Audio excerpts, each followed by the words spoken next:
Judicial Watch is back in federal court seeking the release of electronic communications which launched the investigation into President Trump's 2016 campaign. Here's One America's John Hines.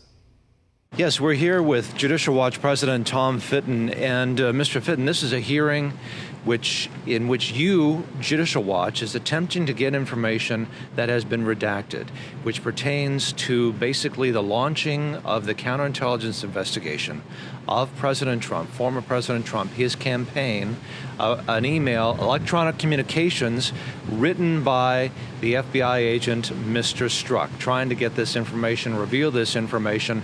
Talk a little bit about what transpired in this federal district court hearing just a few moments ago.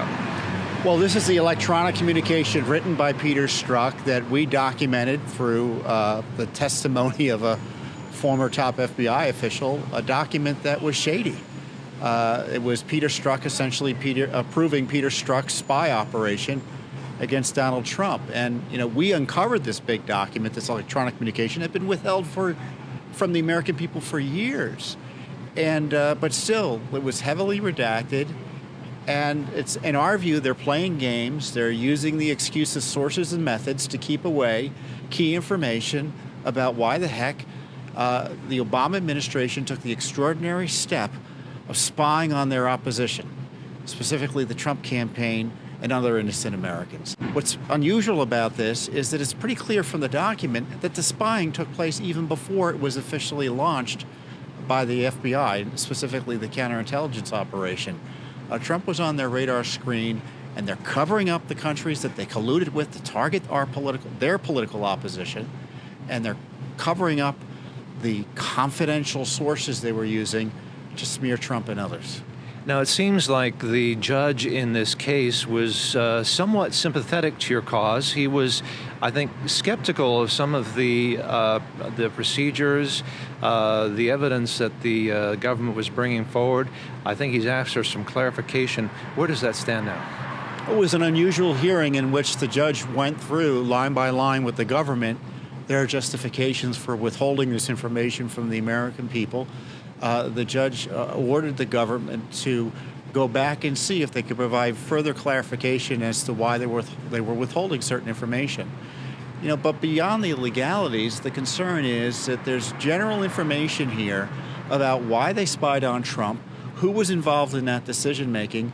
For instance, there are senior FBI officials, it looks like, that they're hiding from the American people in terms of their involvement in the spy operation against Trump. And it's just extraordinary. After 2 years of Durham investigating and not telling the American people what he's been doing, and even partial disclosures by the Justice Department and the FBI, IG investigations, that they're still hiding basic information about this unprecedented abuse of government power. And as I understand it, the Department of Justice would like to shut this investigation down. You want to keep it open, is that correct? They don't want to tell us who they were colluding with in terms of foreign governments to target their political opposition, and they're hiding the names of the senior level officials, it looks like to us, who were involved here. And so you will continue to press this case here in federal district court. No specific date has been set for the next hearing, but you're supposed to meet with the Department of Justice, and then presumably the judge will call you back and you'll press your case further. Is that correct? Yeah, it's our view that the judge take a look at the document. It's just a few pages and figure out what should be released publicly. The government's had more than enough time to come up with dozens of pages of reasons to withhold this information. The American people should know that this is the key document that was used to justify the unprecedented spying on then candidate Trump and then President Trump by the Obama administration and the deep state. And they're still trying to hide basic information about it. It's extraordinary. Very good. Tom Fitton, president of Judicial Watch, talking about a hearing to discover information, the electronic communications pertaining to what set off Crossfire Hurricane, this investigation of the Trump campaign. Thank you for joining us on One American News, sir. You're welcome. Thank you, John.